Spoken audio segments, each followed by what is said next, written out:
Today's April 17th, 2021.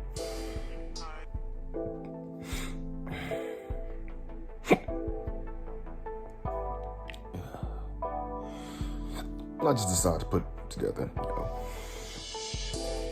a little document. Crap, got hiccups right now. And leg injuries. I don't know the correlation, but yeah, hiccups right now. From the research I've done, it can happen from trauma. But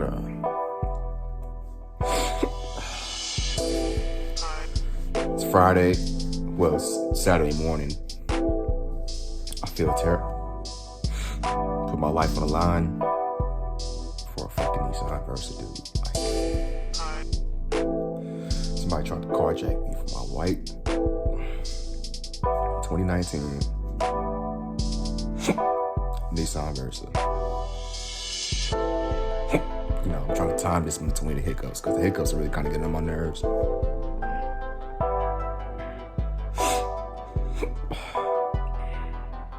When I told my professor, he was like, "What kind of car was it?"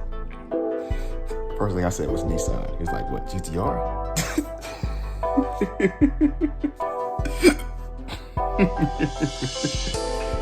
I said, no, my money, no. Not GTR. Versa. Nissan Versa. What surprised him, and both the most, I don't know if it surprised him, but what surprised me the most was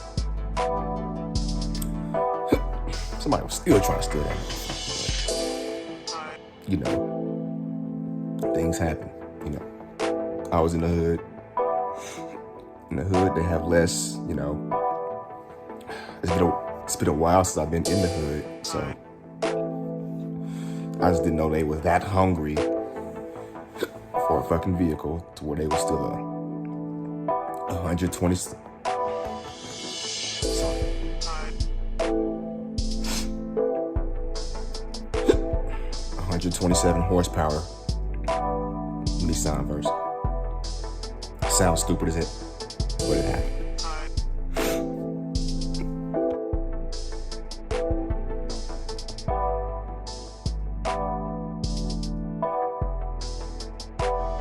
It's like unemployment. It's like it's societal. Yeah, they just giving out money, bro. Right, exactly. And I'm like, this something don't seem right. they just printing money like. It feel like that, but hell, they really just put us in a position to where a lot of these businesses and these companies was taking money. Well, shit, especially the police taking money from us. That's it. Shit, they took that $400 from us to get my car down. But they ain't even finished investigating who took my damn car or who took my damn car. We did hell 65% of that work. Hell, it was right there in front of that gas station. Right there in front of 8th and Corinth. So they didn't see the people that got in the car at the gas station. They ain't got no cameras at the gas station. Exactly. It was the people who pulled up next to me. They ain't got no cameras at all at the gas station. That's what I'm trying to figure out. So when I asked them, they said, "Oh, there's cameras." Okay, well, do they work? Bro, do your investigation, dude. Like, what are you here for? It's not even much of an investigation to do. That's all you gotta do is get them goddamn cameras. Shit back to the day it occurred, bro. Yeah. I'm saying just But I mean, to my surprise, or really not to my surprise, I wouldn't be surprised if the goddamn cameras didn't work because I went inside that store, they didn't have shit. And here's the fucked up thing about it. Yeah, it is the hood, so it's the hood, and they always say the devil has to deceive to do his work. You know what I'm saying? Deceive to do his work. The goddamn gas stations on the outside had an ATM sign. I went inside the gas station, ain't no fucking ATM. Ain't no ATM in there? Ain't no ATM in there. I don't know ain't no ATM at all. Ain't no ATM at all. It was a fucking a Bitcoin machine. You can buy Bitcoin and shit like that. Was it what kind of gas? Was it 7-Eleven? It wasn't no name brand gas station. It was just one of the convenience stores. Yeah, it's one of the convenience stores in the hood type deal. But I know, you can't pull, put your bank card in a Bitcoin Do you think you'll actually run to them dudes that did before? I would be so lucky if You remember how they look, or did you even see them? I did. It was 5 dudes, 4 Hispanic, one of them black. I don't know which one got to my car, but for some reason I had a feeling it was a black dude. Yeah, I don't know. One, because the Hispanic dudes, they really on some weird shit. They pulled up looking at me. I'm like, get y'all faggot asses on, dude. Like, staring and shit. Like, hey, what y'all looking at me for, dude? Shit, y'all here to buy some guards or do whatever y'all want to do at this gas station? Like, nigga. They was on something. They was on something. One of the dudes in the back seat had an axe. Like, man, get your weird ass out. I laughed at niggas before I went to the gas station. They probably got mad at that shit. Yeah, they probably did. Like, yeah. Weird ass niggas. When I catch their asses, or if I do, it's over for them. I don't even think. And I better not have a gun, because that's going to be a murder charge after the week. Thing about me, I don't care who it is, bro. If you do something across my boundaries, I'm shooting off the rip. Exactly. That's why I ain't got the gun yet, 'cause I know what I do. Exactly. I know how I get. Yeah. I'm gonna use that motherfucker. Right. I'm not bringing this but sister to just hang out with me. It's getting put to use, bro. Exactly. I ain't paid $600 for this motherfucker to sit around. Real, man. That's the real reason I get a gun yet. Because I know how I am. Exactly. I do. But yeah, bro. You ain't in there for one. Just good to see you back in the, you know what I'm saying, shaking back. Right. Right. Yeah. Friends, what they talking about real quick? I don't know.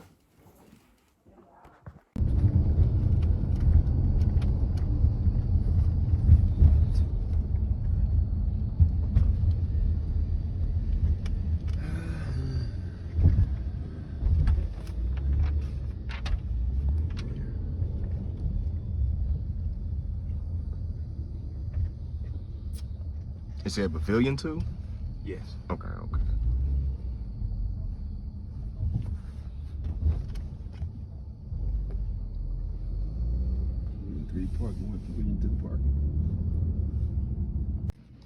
So this is what it looks like without the bandages. Yeah. Got stitches on both sides on this ankle. Looks a little swollen, but it's ready for surgery, as a nurse said. This one looks a little better, you know, not as swollen as his leg here. We'll see what the doctor says.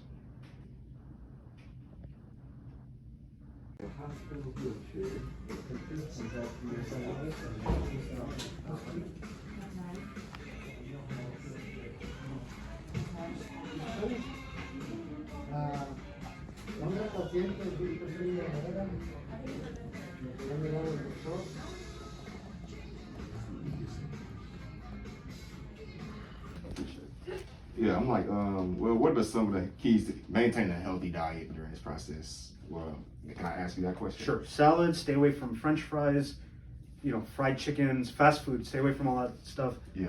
Leafy greens, salads, grilled chicken instead of fried chicken. Right. Really help you. I mean, I know it's tempting. It you is. Go to Denny's.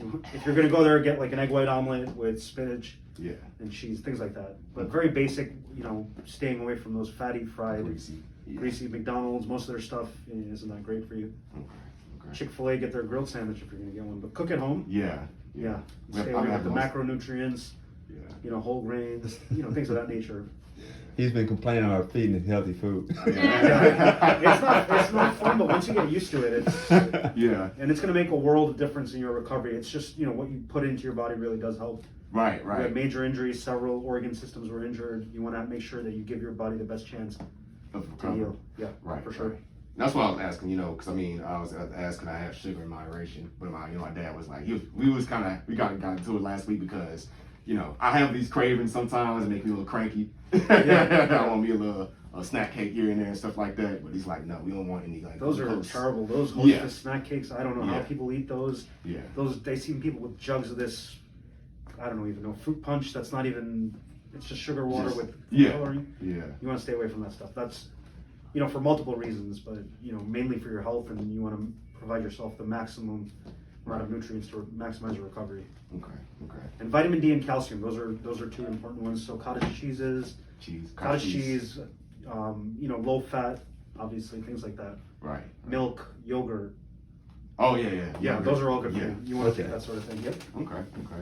Well, I mean, what's your average? For your patients with these similar injuries, what's your average, recovery rate? Have you seen, or have you seen any patients recover faster than what you expect, or any slower? So the younger you are, so a lot of it has to do with how well you've treated your body over the last 30, what are you, 38? 28? 27? Yeah. You're a young man, stay young. Yeah. However you've been treating your body for the last 27 years plays a large role in this. If you've been eating really, high sugar, high fat foods, Right. smoking a pack of cigarettes a day, drinking a liter of vodka a day, that's going to take its toll now when your body is needing all those nutrients and energy to recover. So now people do well. I've had patients with worse injuries. In fact, I just had one earlier today. This guy, he was riding a dirt bike or motorcycle and got hit by a train. Ooh. His entire pelvis tore off his body, and he had multiple operations, including surgeries with me, neurosurgery, trauma surgery. We all put him back together. The guy almost died, but we kept him alive. And he just walked in here working out. He's working out, jumping, and he's giving his mom the biggest headache in the world. I'm like, that's a good problem to have. So we do see a lot of major injuries. This is a level 1 trauma center. We do see a lot of this. You will get out of this, but it's just, you got to be patient with time. You're looking at about 6 months to a year. Okay. And your psyche is one of the most important things. A lot of the things we kind of overlook is are you depressed? Are you being down like this? It's not fun at all. Yeah, it's not. And just staying strong for those 2-3 months, it's key. Yeah. And I'll get this to heal. I'll get you walking again. It's just, you want to be strong mentally.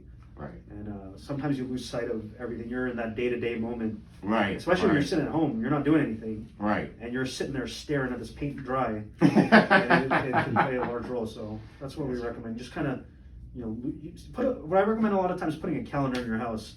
Yeah. Day 1 of injury, and then going through and Xing out each day. Yeah. Keep a little diary for yourself to go through it. Right.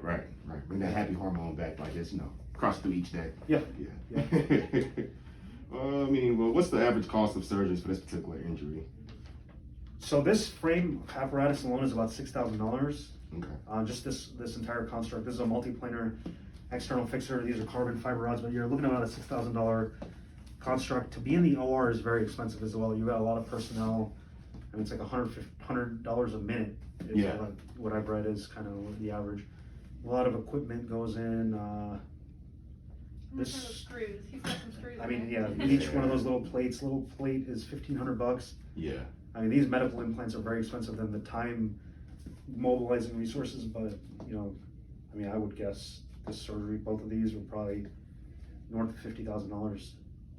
Yeah, I couldn't give you an exact number. Okay. And the hospitals are really good about that. I appreciate that they do that. They don't ever say, hey, you're costing too much. Hey, I don't have to think about that side of it. I just this is my problem. I have to get this guy back to work in 6 months to a year, and I don't have to think about it. So that's what really is something that Methodist does provide us, is they don't bother me with the implants. They never come up to me and said, hey, can you use a little bit cheaper system? Can you do this? They don't do that at all. Just use whatever you think is best. Yeah. Right. That's good. Yeah. Just one last question. No, you're allowed to ask as many as you'd like. All right. Now, when scheduled for surgeries, how close are the surgeries? It depends. If it's a trauma, I'll do it within minutes. I had a case come in where I operated on a guy about 10 minutes after he showed up to the hospital because he was, he was bleeding out from his arm from a motorcycle accident. Yeah. But there are other ones I'll schedule. I have a young girl who has one of her legs is about 4 to 5 centimeters shorter than the other. So I'm going to schedule her for 2-3 months down the road. And that's more because I know she's going to be off the leg for a while. So this is more of get your semester done, get all your ducks in a row so we can do this surgery, and then you don't have to think about it. So have everything prepared. So it really depends on preparation. For you personally, you're looking at your next surgery is going to be, so far the wound looks great. First of all, it doesn't look infected. My first goal here is to make sure that you're cleared of infection. Get your wounds to heal without infection.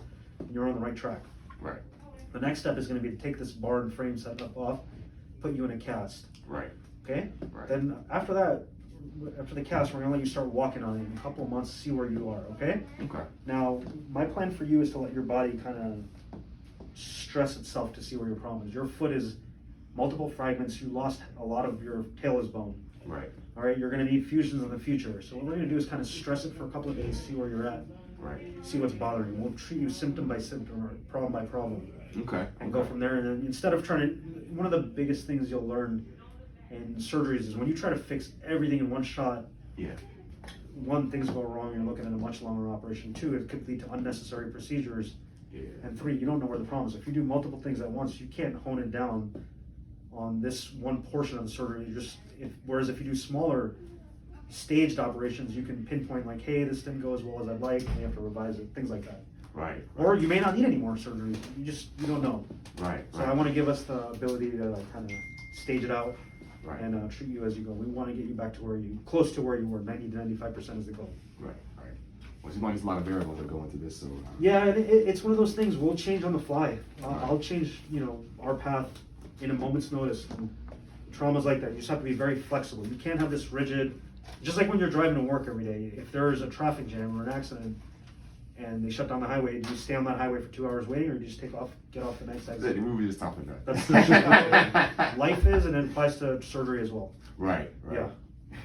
Yeah. So like I said, we want good outcomes. We're not here for, we're not here to have you not walk. We're here to get you back. Right. So whatever it takes to do it, and it's day by day for us. Okay. Good. I appreciate it. Yeah. I appreciate it. Yeah, no problem. Well, I thought I'd just document, a typical Saturday for me. I got my stuff over here. I ate this morning. That's my little tray. I set it on top of there when I'm done eating. Got my orange over there. I still need to eat. Eating healthy, whatever. I had my apple already. Legs. Still gross.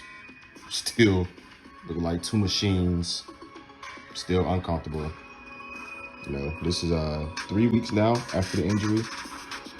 I'm just playing a few of my beats, trying to see which ones I'm gonna use my English project right now, because right now my Saturday is just consistent homework. I have a lot of homework to get done. In between that, I'm also doing my programming homework, which I have a lot to do. Side books, it's what I use. Well, it's what we have to use for our projects. I'm just going through most of the motions, doing participation activities for right now. I'm gonna try to get into more challenge activities later. Dad's gone. He went to vote today. Today is the 1st of May, which is election day, city council. If I was out today, if I was staying in District 4, I would be voting Leilani Russell for District 4. But, just thought I'd document this real quick, Got this yerba mate tea. This crap is actually very good. My dad drinks these. He put me on. They're a little, okay, they're organic, they're not the best tasting, but to me, they taste awesome. You might not think they taste good, but these things are awesome to me because, they're slightly caffeinated. So I would consider these an energy drink, a healthy energy drink, rather than the rock stars I used to drink, stuff like that. Yeah, probably gonna take me like half a hydrocodone so I can be feeling good or something. Because this homework stuff is getting boring, but I gotta get started on my English project later on too. But yeah, just thought I'd document what I do on a typical Saturday. Did you rewrap it? Yeah, it was too tight. Okay. Yeah. I was like, I know I didn't do it like this. I think I did it a little better. Oh, you didn't do it last time. I did it? But you unwrapped it. I unwrapped it, that's what it was. I want my wrap to look pretty.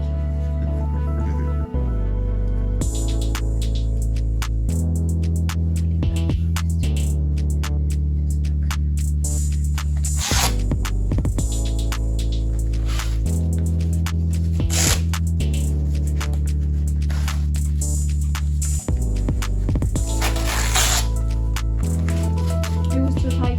It was so comfortable. Yeah.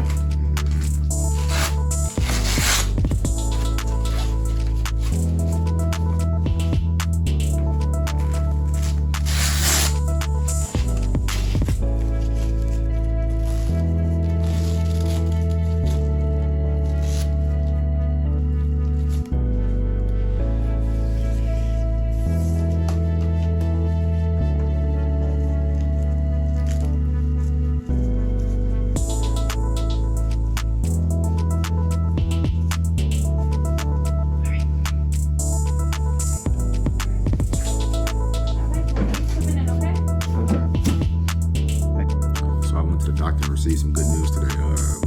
Basically, what's going to go on, because I wasn't expecting this for at least another 4 to 6 weeks, but I'll be going into surgery in about 2 weeks from now. I'm going to have a follow-up on Monday, but my assignment is due before then, so, I'm going to wrap this up. But progress was made, that's all that matters. What that pretty much means for me is this annoying piece of garbage right here gets to come off and I can just sleep comfortably again. Yay, you know what I'm saying? This is not too bad. The thing about this is it stinks because, you just sit here and sweat it the whole time. And when I go to the doctor and take it off, you can smell it. It smells athletic. At least this gets to come off. And this gets to get this. And this will be going into rehab in a couple of weeks when I get surgery on this and get this removed. But, it's because I've been eating pretty good and healthy. Like this, stuff like this. A little spaghetti, salad for the most part, stuff like that. Bread with grains inside, It's the best type of meal for your healing process, Not a lot of snack type products, even though I've been sneaking a little bit of some every here and there. My dad doesn't know, but he knows about the candy stuff I have over there. But yeah, my healing process is going a little better than what I was expecting.